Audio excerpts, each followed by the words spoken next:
Hey, what is up everyone? Welcome back to another Gunpla review, and today I'm going back nearly 16 years into the past to take a look at a Gunpla staple, which of course is the high-grade Exia right here. This, I will mention, is even a red label box, so this might have actually come out in 2007, and if you're looking for the kit you're seeing right here for yourself, well, I got mine through BUYEE. You can go on there and you can look through a bunch of recycle stores, pop onto Mecha, see if anybody has some kits there knocking around that you want to find, and find them relatively cheap. Then that is where I got mine. I don't know how much this cost me off the top of my head, so I'll pop it right up on screen right now. But anyway, what can I say? It is definitely an old feeling kit, but without a doubt it's got some potential to it. And I guess the best place to start is right back at the beginning. So let's go back to the build.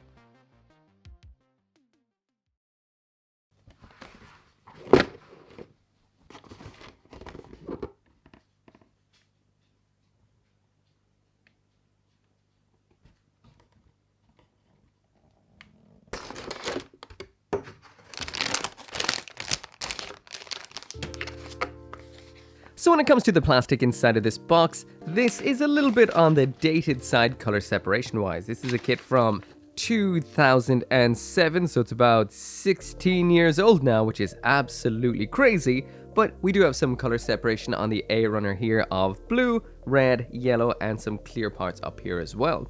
Next up in here, we've all the white parts which make up the B1 runner. I haven't seen this in quite some time. This is a kit that actually has its beam saber cast all in white on this runner, so no color beams in here, sadly. Besides that, some of the gates look absolutely colossal, like the one on the side of that one right there, so cleanup might be a little bit difficult, and I'm expecting a lot of seams. Lastly then, we have runner C, which is all the grey parts. Now, as you can see from the kind of bit of a super shine to everything here, this is made out of ABS plastic, which is kind of a rubbery, rough and tough plastic, but be careful, some solvents like the flow type Gundam markers can destroy this plastic. Next up then, when we get onto the smaller runners in here, we've got a set of polycaps rocking and harkening all the way back to 1999. These are all, well, almost a quarter of a century old. When it comes to the stickers, we've got some absolute sticker gore going on in here. Look at that shield sticker. Woo! So much gray, so much white. These ones are forgivable because they are just the insides of the GN condensers, but woo, this is going to take a lot of extra painting or the use of the stickers. A little bit of a pamphlet style high grade manual here. This does predate Bandai actually translating their manuals into English, so everything here is completely in Japanese. There isn't really much in the lines of like explanations about anything. Oh, there is down here the GN Saber, GN Beam Dagger, etc. So the information is all there in Japanese. If you want to know about that, you'll always find that on the Gundam Wiki. And as usual, I'm going to get started at the legs. This kit has one of my least favorite model kit things ever, and that is nubs in a curve. I hate nubs in a curve. So this is a kit that definitely builds up in a very old school kind of way. It's just armor parts with polycaps and then the joint parts that link directly into the armor. So with this kit there are a ridiculous amount of stickers, so much so, and they're in such kind of recessed awkward areas. I'm not actually gonna detail up the individual areas. I'm going to use the stickers that are in here, and then I'm going to matte top coat it to disguise them and lock them on there. The rest of the build up of the leg right here is super simple. There isn't really a whole lot to it, just the absolute basics of armor, joint, armor, joint. That is pretty much it. This right here is what we get once it is complete. So we do have a clear piece right there. The rest is just pretty much detailless, but we've got a decent enough bend. We do have ball joint hips, it seems, no upper rotation, so super simple, and nothing going on the foot in regard to a bend. No toe up or toe down. Continuing on the build, we've got an interesting set of ball joint hips, which is like a ball joint in the middle, and then we've got two ball joints outside for the legs. The butt flap is quite simple, it's just attached down like so, just hollow on the inside like that. And it does come to the beam saber attachment round back. It is interesting that we do have actual beam saber handles in here, so it does mean if you do have some beams knocking around, you might be able to use them with a little bit of modification. Ball joint front skirtings just pop in like so. I did separate them by cutting them in half. Pops on like so. And then we've got a tiny splash of color right there.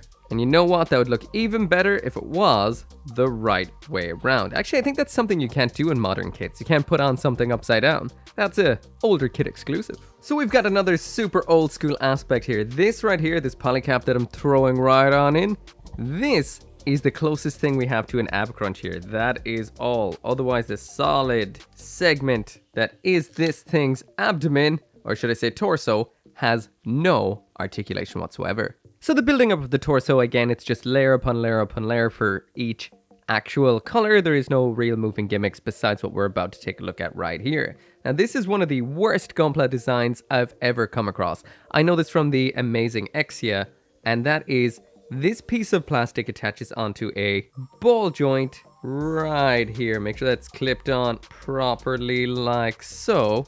And then the front segment attaches on just like this. Now in theory this isn't so bad. You can move these little parts, and while the arms move, they move, but this ball joint comes off all of the time when you're trying to pose this kit. So as the build continues, it's exactly the same. You build some white armor, a couple of grey parts for the joints, stickers, clear parts over that for the GN condensers, and the same when it comes to the head. We've got stickers for the eyes. There's a lot of odd parts here that attach together. For example, the head is just two halves which attach together, which means you do get a big seam down the middle. When you're done attaching that all together, once again, it's stickers in the condensers inside the head, clear parts. The ear segments attach on as one unit from behind, and then we've got some more stickers to finish it all off. And what we get in the end is okay, but a little bit dated looking, most definitely, especially where the lines from the parts attaching lie.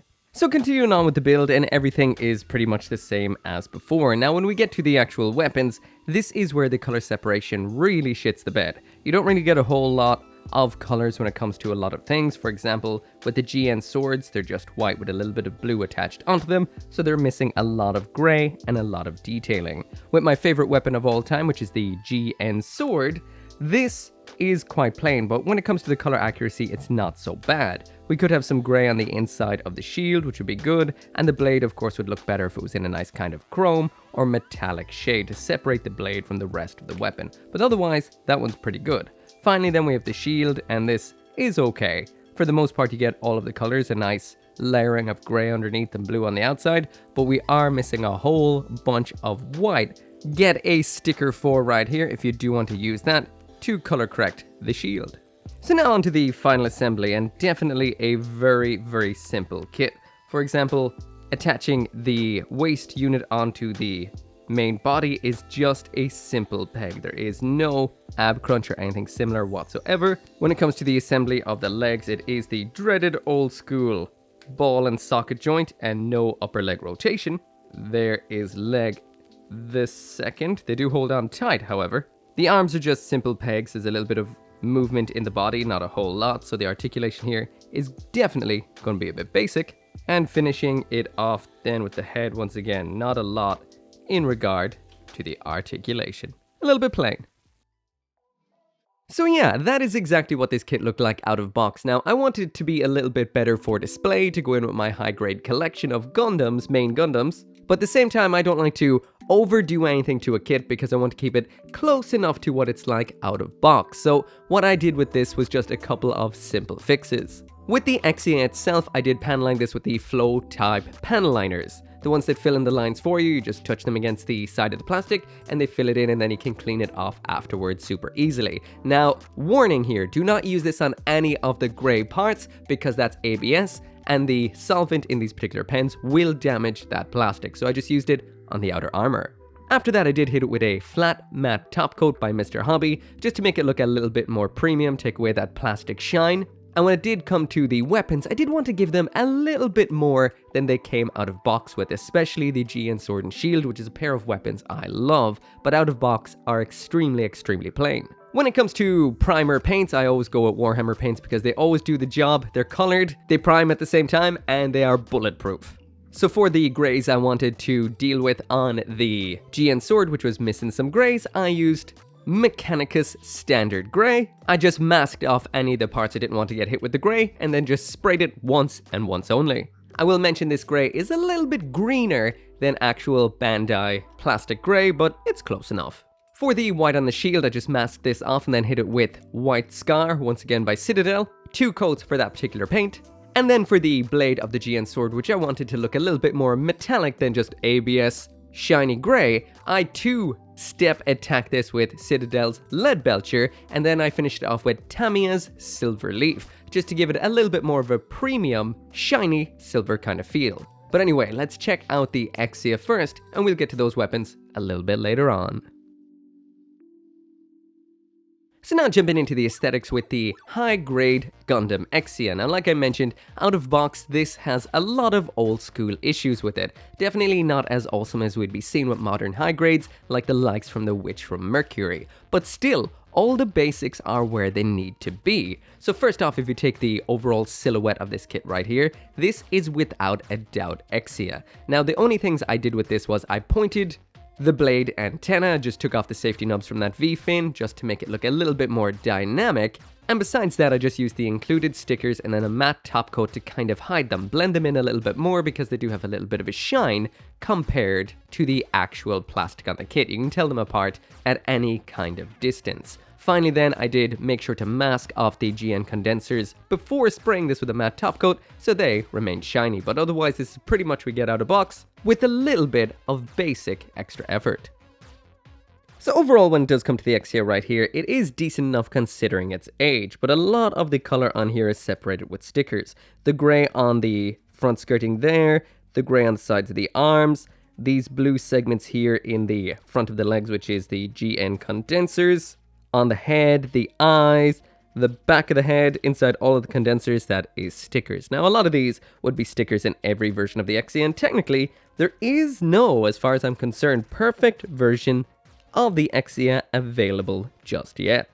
However, I do find with a little bit of extra effort, you can actually bring out a lot of the nice detail on it. It's definitely a must to panel line, clean up, etc. Now, these little guys right here are weird enough. These are these kind of little rubber segments to replicate the wires linking the GN cable thingamabobbers. We've seen them done in a multitude of different ways, but this is definitely one of the most simple, and we've got this killer mold line right here that looks like it would be an absolute nightmare to clean up. And anyway, what I said there isn't true, that there isn't a perfect version of the Exia. I guess the perfect grade kind of is. Once again, there is the sheet of stickers, just so you can see that it is quite ridiculous. So this is one of those kits that you will definitely need to do a lot of painting, a lot of sanding, and a lot of detailing up, just so it can stand side by side with modern high grades and look good. Speaking of which, there it is side by side with the newest high grade main Gundam, which is the high grade Ariel, the upgraded version being the high grade Ariel rebuild. And if you do get in a little bit closer, you can see the amount of detail on a modern high-grade kit is far superior to what we're seeing here, even down to just the part separation, the layering up of parts coming through from underneath, etc. So it would be nice to see an actual high-grade Exia redone in this kind of plastic on plastic, extensively layered styling. But still, with a little bit of effort, it will hold its own on the shelf. As for some more size comparisons, there it is beside the high-grade Ruber's Thorn, the high-grade Gundam Ferract, high-grade Gundam Atlas, and the high-grade Rose Gundam. So now jumping into the accessories, and for me this is one of the weakest aspects of this particular kit right here. So what we get inside of here, what the?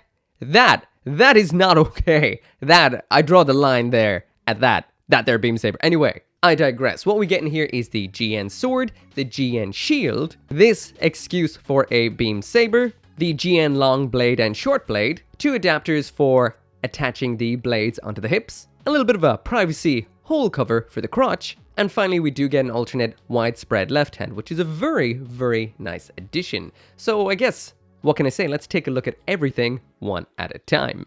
So when it does come to the hands that are included in here, we've got your standard set of high-grade style holding hands, which I've had on, well, one of them on for the entire review so far. These do exactly what they need to do and look absolutely fine.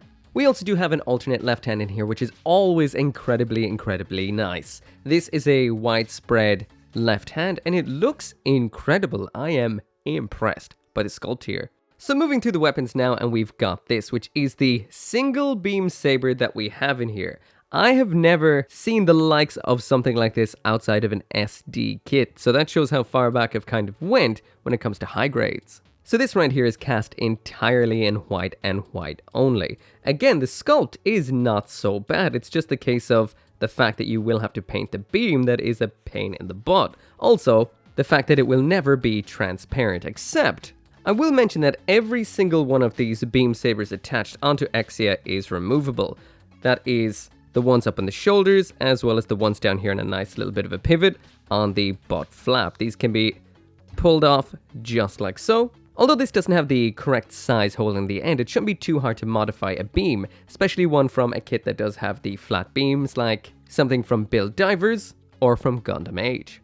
So at least there is that option in there, or you could just paint that included beam if you wanted to. Also, I will mention, while talking about this sort of modern versus old stuff, this kit right here behind the GN drive does not have the usual high-grade backpack adapter slot, so that does mean no swapping backpacks with the Exia here. Attaching this on in is the usual way, just pops into the hand, holds on fine, but of course, as it stands, this doesn't look much like a beam saber whatsoever. So moving on. So next up in here, we've got the next pair of weapons, which is the GN long blade and the GN short blade. These, once again, color accuracy is not their strongest point. This little segment right here, this little central segment, as well as being blue, were meant to have gray there too, but it is nice to have at least one little bit of color. I didn't actually paint this because I don't plan on using these in my final display, so these are just going to be kept in the box. Again, these attach in the standard way, just push them into the hand, so that is the standard grip.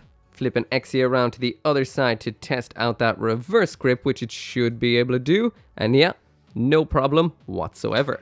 Well, besides falling over. So anyway, that right there is what Exia will look like with these equipped. I will mention they hold on quite well. They could look a little bit better with a little bit of extra effort. They can look very, very good. And I will mention they do wiggle a little bit in the hand, so these could end up falling out on you, or maybe it might be a little bit difficult to get them into the pose that you want. But they do hold at a bit of an angle that does kind of look nice to the eye. So in order to attach this, you just pop off this little circular section that is on the hip right here. You take this little gray segment, reattach that little circular part on. The GN blade attaches into that, and you can just mount it then onto the hip like so. So this is a little bit of a mounting segment that's meant to be inside of the leg that pops out, but with this high grade, it's just a pull off a part, attach a part, reattach the parts. So this right here is the GN sword, and this is my all-time favorite Gundam weapon. Of every single weapon that's out there, this is my favorite. It's part sword, part gun, part shield, and it's just so smart. It's like the Swiss Army knife of Gundam weapons. So this is not what it comes out of the box looking like. So I did spray the gray in there, the gray around this side too to make it look a little bit more armored round back. And I did spray the blade as well. What it did look like before all of this is that right there, which to me just didn't do such a cool weapon justice. So I just wanted to give it a little bit more detail for up in that display. So it's not only the premise and the look of this weapon that is my favorite aspect about it, it's the fact that it attaches in a two-point kind of way. You attach it into the hand, into the handle, and we also have this segment here that goes into the forearm to supply it with the GN particles. But that means it's rock solid in the hand in every variant of Exia that's out there. The GN sword being a bit of a gun blade or a gun sword means it can be used in a multitude of ways. First off is right like this, which is in a traditional sword kind of way with a shield around on the back of the arm for some good old protection. But yeah, just like a big old sword. You can then just realign it. It is a little bit difficult in the high grade to actually smoothly move this down, but you can manage it into this kind of more like tonfa blade, directly pointing forward blade kind of way. I love this style. I just love arm-mounted, tonfa-style Gundam weapons. Finally then, to access the gun aspect of the GN sword, you just swing back the blade, once again tonfa style, showing the barrel of the gun, ready for some pew pew pew. Once again, we do have a shield round back all of the time, so this isn't just a weapon, it's also defensive too. I love it, and it kicks absolute arse. So next step in here then we have the shield. This is the GN shield. Of course this is not this color out of box. It's a big white sticker for the upper part. I just decided to mask it off real quickly and spray the white. Round back though we do have the actual grey out of box, which is always nice to see. Gives it a very nice armored up kind of feel. It's just a little bit of a shame about the white.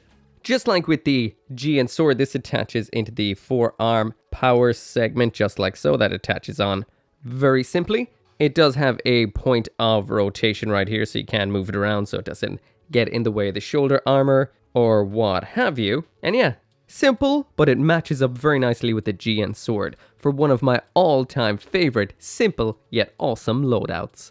Anyway, that right there is what the Exia looks like, loaded up with the GN sword and the shield. Once again, I did paint both of these particular accessories because they just weren't that great out of box. So once again, if you want to know what they look like, the shield, it looked like this out of box, and the GN sword, it looked like this out of box. So I highly recommend, if you're going to be building this kit and you love these accessories, you're going to have to bring some paint just to get them looking like they need to look. So finally now jumping onto the articulation and, well, let's get to it. Oh yeah, by the way, it is a solid kit. The only thing that is a pain in the arse are these little pieces right here. They're attached via a ball joint around back and are very likely to just pop off when you're moving it around. But besides that, this is a very solid, sturdy kit. So as usual, thrown into the post to check out all the articulation at once, and what can I say, this is a very, very basic kit with a lot of basic joints, and posability isn't its strongest aspect, especially down at the hips. It's got ball joint hips, no rotation in the upper leg, so it means they are very, very, very restricted. Even in the air, you can't get very dynamic poses out of it, which is quite sad considering the Exia is such a ridiculous, agile kit agile mobile suit that you want to pose in over the top slashing poses. There is no ab crunch either, which means you get nothing in the upper body. The shoulders are single joints too, so there's nothing very fluid or nice about them, and you just can't get any exaggerated poses out of it. Everything is very simple and does all it needs to do, really. So yeah, that's it. So anyway, that right there is it for the review, and this most definitely is a bronze tier kit. It would have been great back in 2007, but if you're out shopping for some gunpla right now, you can do a whole lot better than this right here. Aesthetically, it's probably its strongest aspect, its aesthetics. It looks very, very nice.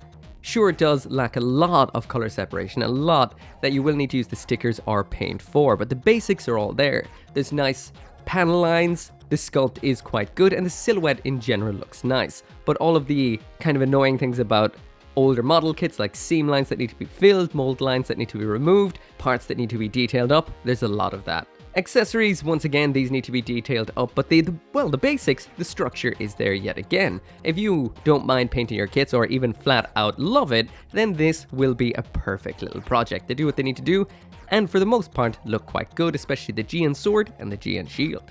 Lastly, then, when it comes to the articulation, if you just want this for standing on a shelf in a display, it can do that. It can do some basic poses too, but it's not going to throw out absolutely ridiculous agile Exia poses like you might want it to. Also, I will just add in at the end, I know some people don't like me ranking older kits versus newer ones, but in a way, Bandai doesn't write whether these are new, old, or whatever on the box. I remember when I was in Japan, just getting into gunpla, I didn't know when I was walking up to a shelf and grabbing a box whether it just came out and has the best model kit tech on the market, or whether I'm picking up something that's 30 years old, that can barely move, and missing half the colors. So I'm always going to tier things against what things are like now. It's a nice little kit, especially based on when it's from, but of course I'd love to see one with 2023 tech all over the shop. Anyway, as always, thank you so much for watching. I got mine through BUYEE, so I'll throw a link down there in the description. And as always, make sure to come back for more gunpla reviews, and I'll see you next time.